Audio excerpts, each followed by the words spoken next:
അതിരൂപതയിലെ ഒരു തീർത്ഥകേന്ദ്രം എന്ന ബഹുമതി പാവറട്ടിയിലെ ഈ ദേവാലയത്തെ തേടി വന്നത് 2003 2003 ഏപ്രിൽ 16 ബുധനാഴ്ചയാണ് ഔദ്യോഗികമായി തീർത്ഥകേന്ദ്രമെന്ന പദവി വിശുദ്ധ യൗസേപ്പിതാവിൻ്റെ നാമധേയത്തിലുള്ള പാവറട്ടിയിലെ ഈ വിശ്വാസക്കൂടാരത്തിന് ലഭിച്ചത്.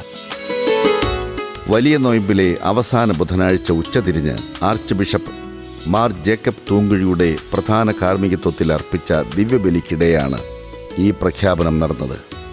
അന്ന് തൊട്ട് പാവറട്ടി പള്ളി സെൻറ്റ് ജോസഫ്സ് പാരിഷ് ഷ്രൈൻ എന്ന പേരിലാണ് ചരിത്രരേഖകളിലും ഔദ്യോഗിക ഗ്രന്ഥങ്ങളിലും സ്ഥാനം പിടിച്ചിരിക്കുന്നത്. പള്ളി ഒരു പുണ്യതീരം, 10,000ങ്ങളുടെ പുണ്യതീരം, വിളിച്ചാൽ വിളി കേൾക്കും യൗസേപ്പിതാവ്.